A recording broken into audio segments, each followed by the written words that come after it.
I wonder what this link could possibly lead me to.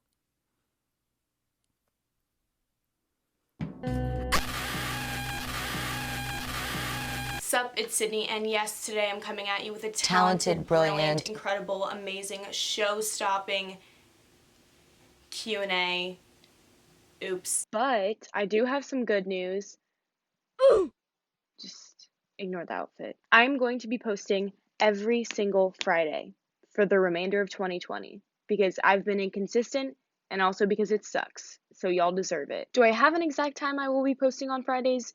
No. That's asking a lot of me. But I mean, you can always follow me on Instagram and Twitter or turn on my post notifications, your choice. But just know that I'm going to be here on Fridays and it's going to be amazing. I try to spice up my Q&As so that they're not the same old thing every time. So on today's lineup, we have creepy professors, we've got college stories, maybe a little roommate tea if y'all are lucky, and of course we've got crippling depression as an outcome of the ongoing global pandemic. I need a bad bleep. A lot of people want to know the story of how my boyfriend and I met, how we fell in love. Y'all are not ready for some modern day Romeo and Juliet. We met at the pong table. In reality, and for legal purposes, we played with the fun liquid that is water. We met in the winter time of my freshman year, which was his sophomore year because he's a year older than me, just at some mutual person we sort of knows apartment. I don't remember the exact moment or anything dramatic, but my boyfriend likes to claim that he does, and this is how the scenario plays out in his head.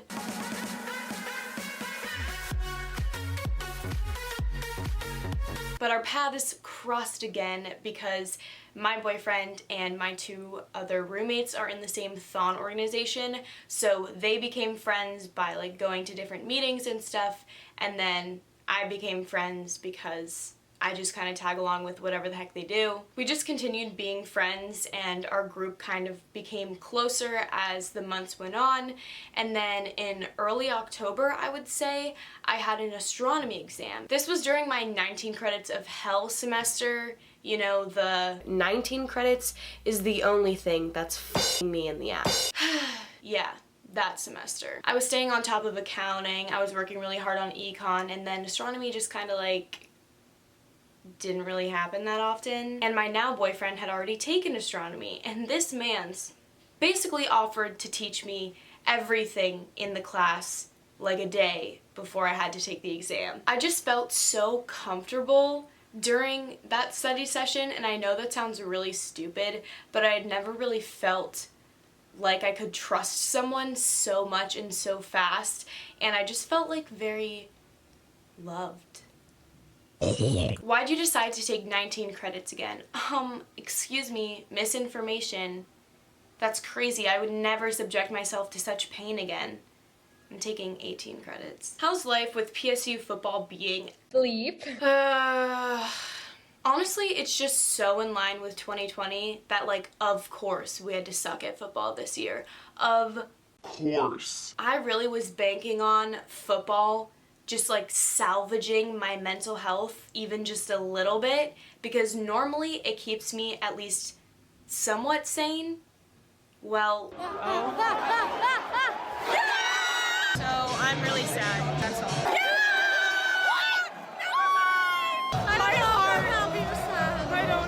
thank God I cannot physically attend the games this year, and it's just my cardboard cutout chilling out there, because her mouth is permanently like, and mine would be like, honestly, I've just mentally detached myself from football like everything else this year.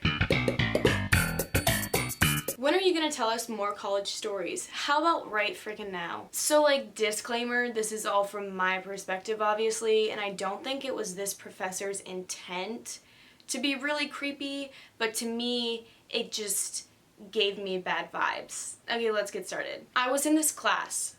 Let's call it hell. I had a male professor for this class, and I knew literally 0 people in the entire lecture hall, and this was a pretty big class.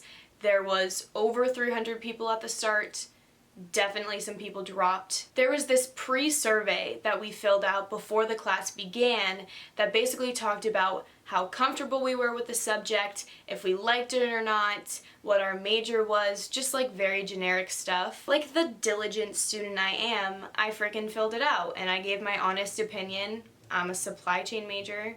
It's not really an opinion, but I also talked about how I didn't really like the subject and how I wasn't very good at it. And then one of the first instances or experiences I had with this professor outside of just our regular material and him lecturing at the front of the class and me just trying to absorb everything but definitely failing to absorb anything because I hated this class, was our very first class after the very first exam. He did a clicker question that basically asked us how we thought we did on the exam, and that was before we had gotten the results back, so no one knew. It was just kind of like how you were feeling. And I was generally feeling bad, but that's what I answered, and while everyone else was answering, he was kind of just walking around, not really doing anything, until he hones in on me and starts walking toward me. He does that weird teacher squat thing and like comes down to my level as I'm sitting in my desk like, hi. And he says something along the lines of,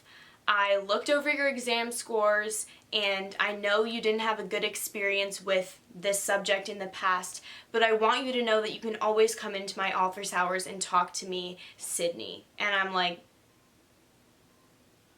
okay. And then he walks away and my first thought is, oh, that was nice. And then my second thought was, wait, how does he know my name is Sydney? How does he know what I look like at all? And how does he know what I answered on that pre-survey that I thought was anonymous? So that was weird. But like on its own, I wasn't too concerned until it started happening more frequently. There was the time I sat down for an exam and he said in front of everyone 2 minutes before the exam started, who's gonna sit next to Sydney? I heard she doesn't bite. There was another class time whenever he went to show us an article on his computer that was projected to the entire class, and in a different browser that he clicked out of was my Twitter account. And then there was an email about my exam 3 grade. Hi Sydney, I wanted to reach out to you and let you know that you crushed the 3rd exam. Grades are not finalized yet, is I'm assuming what he meant, as I'm waiting on a few people who were unable to take it last week, but you scored a solid 20% higher than the mean. That is great for someone who doesn't like hell.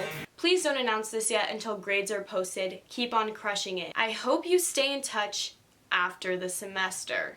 I think the email had good intentions. Like, I do think it's great to positively reinforce your students, but maybe after all of those other times, don't do it in a way that singles me out, because I was uncomfortable at this point to go to class because I thought that I was going to get called out in front of a lecture of 300 people, and I was not here for it. And then the major conspiracy was that he potentially curved everyone's grade to my grade because I got an A- by 0.02%, and he said that was the most that he's ever curved that class in his entirety of teaching. Child. Anyway, so I don't mean for this to sound malicious. Once again, this is just my perspective. I just really hated going to hell, as anyone would. Worst year of your life? Well, senior year of high school, because not only did my parents get divorced, which that was a really interesting situation, but also my house flooded entirely and I was displaced from my usual home and had to stay with my grandparents for like 3 or 4 months, and a bunch of my immediate family members also got cancer. So that year really sucked, like a lot, and I think that's why I'm struggling so much this year. Like senior year was the worstest, and then this year is the worst, you know? I feel like there are so many parallels between this year and everything in the world that's going on with my senior year and my own struggles with mental health and feeling alone. And the reason why I wanted to answer this question is just to take a more serious note for a second and just say, if anything in your past right now is being triggered by events that are occurring in the present, I just want to let you know that I'm here for you and going through a similar thing, so you're not alone. This year is undoubtedly really challenging for everyone, but please take the time to check on your friends, because you don't know what past events might be coming back up right now, and I just think it's a really important time for everyone to just be there for each other, because it's not fun, and I'm pretty sure we're all aware of that. How long have you and the boyfriend been dating? Also, what's your favorite thing about him? We've been dating for a little over a year. Our anniversary was on October 24th when we lost to Indiana. Thank you, Penn State football. And my favorite thing about him would probably be his fat Bleep. How is Thon going this year with it being online? It's very challenging. If you don't know what Thon is, it's a student-run philanthropy, actually the largest in the entire world, and it's put on by Penn State. It's a 46-hour dance marathon that raises money for children and families affected by pediatric cancer. I am my little organization's president, and I also ended up being it for Thon last year because of some unforeseen circumstances, so this is year 2 for me, and I can say that although I wasn't even supposed to be president last year, it was a lot easier to do things than it is now. So it's really hard to motivate people when everything has to be virtual. With that being said, if you want to help out at all in our efforts, please use the link down below to donate. These kids are going through something very challenging, and to take off that financial burden from their parents so that their parents can just focus on helping these kids lead the best lives that they possibly can is just so important. So if you have anything to give, the link will be down below.